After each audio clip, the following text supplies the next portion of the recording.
Hello everyone and welcome to another video. This time I will try to discuss 5 points of things I don't really like about my bike. Yes, it's true, there are things that are wrong with the Yamaha MT-07. First I have to get some petrol, that's in a moment. I will try to discuss the first point, and first thing I noticed when I did a test drive on KTM 790 is that my legs on this bike are quite bent. I mean, you cannot really see it right now, but I will try to look up some pictures that can show you the difference.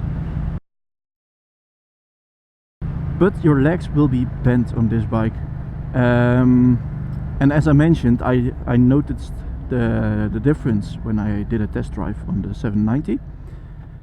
On the 790 the seating position was better, because after that, when I stepped back on my own bike, I noticed that my legs are bent way more. Yeah, it's more like you're planted on the bike instead of in the bike or whatever. So yeah, when you are taller or you have long legs, yeah, then the MT-07 isn't really that much of a good choice for you, I think. Me myself, I'm 183, that's 6 feet, I think, 6 feet 1. It's okay, it's fine, I can sit on it and it's okay, but eventually you will want to stretch your legs a bit after an hour, so keep that in mind. A few moments later. Okay, so I got some new gas in there. It's all filled up, so that's good. Let's get back to the list. Let's wave to this one. Hey. Alright, so first thing was the knee angle. It's quite sharp, can you say that? The second thing that would be, and that's a bit coherent with the knee angle, is the seat. The seat of the MT-07 is hard. It's really hard. It's like a plank. Which is not really a problem in itself, because with all the sport bikes those seats were even more horrible. But what it is with this seat is you can only sit on it in one position. So that means when you're cruising around town or whatever, and you want to sit back a bit more on your seat, that's okay, but you will automatically slide back forward again, which is quite annoying after a while, because at some point you want to relax your butt cheeks, which is not possible. Okay, third thing that sucks about this bike, which you don't really have with other bikes, unless it's KTM I think, is the plastic. This bike is, all the panels are plastic. It's no problem when you ride it, of course, and it keeps the, what do you call it, the weight low, so that's good.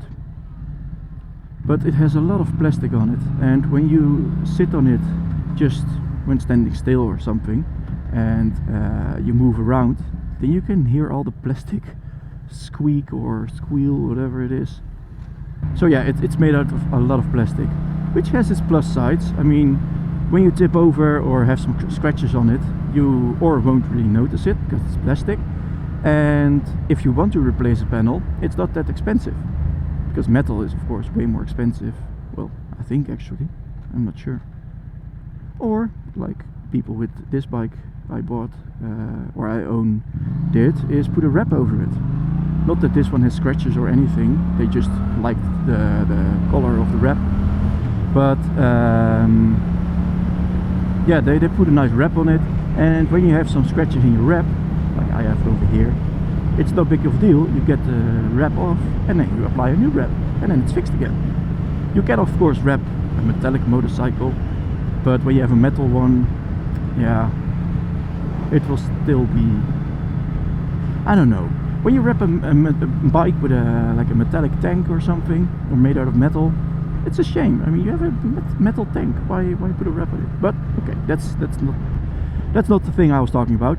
This bike has a lot of plastic. Okay, on to number 4. Number 4 for this bike, for me, personally, I mean it differs with everybody, is the throttle response in the lower RPMs. This bike is known for its high torque engine, which is of course no problem. I mean, the more torque the better. But the way it delivers it is something you need to get used to, and you would say that after owning this bike for over a year and a half even, you would have gotten used to it. Well, I did it. It still bothers me that when I'm riding around like this, I go to second gear, I want to turn right, and in the corner I'd ride 30 kilometers an hour in a second. I cannot really give throttle because then it's jerky, so I have to pull the clutch lever sometimes. I don't really like it. It's probably something that has to do with a bigger engine, or that it's a 2-cylinder, because those tend to need a bit higher RPMs than a 4-cylinder, for example. But yeah, I don't know, it bothers me. It's nice to have that much torque over your whole RPM range when you want to ride fast, or you're in the mountains, you're in a third or fourth gear, and you want to accelerate between the corners. Then it's perfect, of course. But when you ride around to work, or you want to cruise slowly, or just too calm on the road, then it sucks. Because right now I'm in 4th, then it's not really the case. Well, even in 4th it is a little bit, 3000 RPM, and when I do a little bit of throttle, it already goes. It's an on-off reaction, sort of.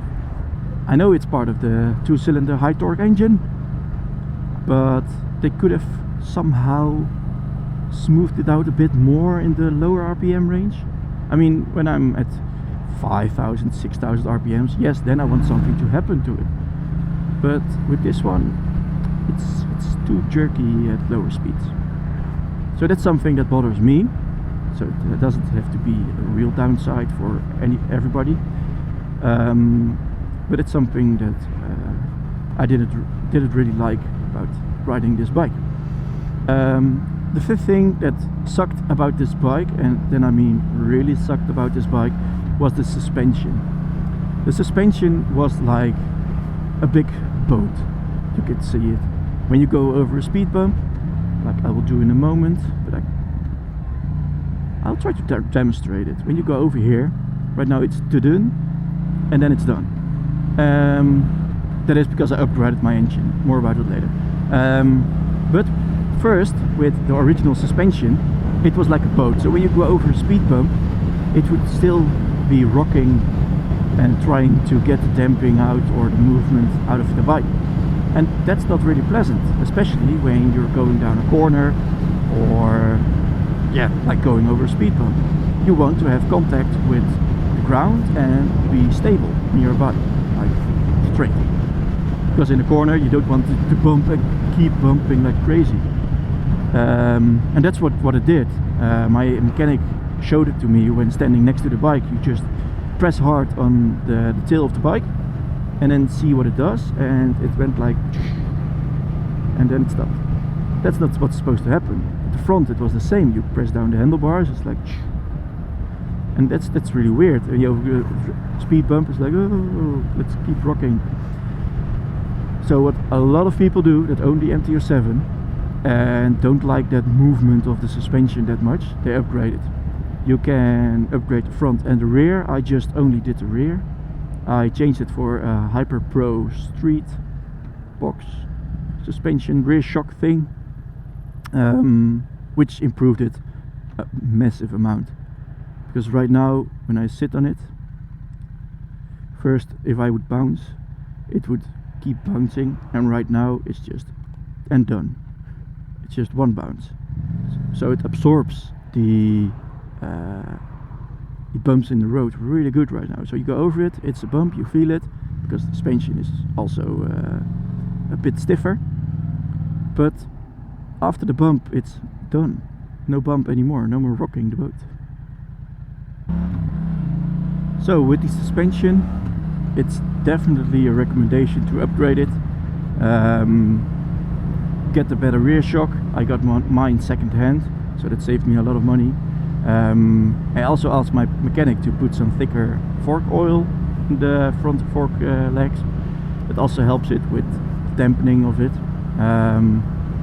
Yeah, so those are 5 things I don't like about my bike, and it also made me consider buying a different bike. So if you have any recommendations of what to look for and that doesn't have the 5 downsides I just mentioned, please let me know, because I'm in the market for a new one, for a new bike. I'm even considering a cruiser kind of bike, like a Vulcan S or something. I will have a test drive on a Honda Rebel 500 this weekend, and that's gonna be nice. Yeah, so I'm in the market for a new bike. Let me know what you think of my 5 points I mentioned, if you own an MT-07 yourself. And I will try also to make a video with the top 5 things I do like about this bike, and I will try to make it as soon as possible, of course. So hopefully see you on the next episode. See you, bye.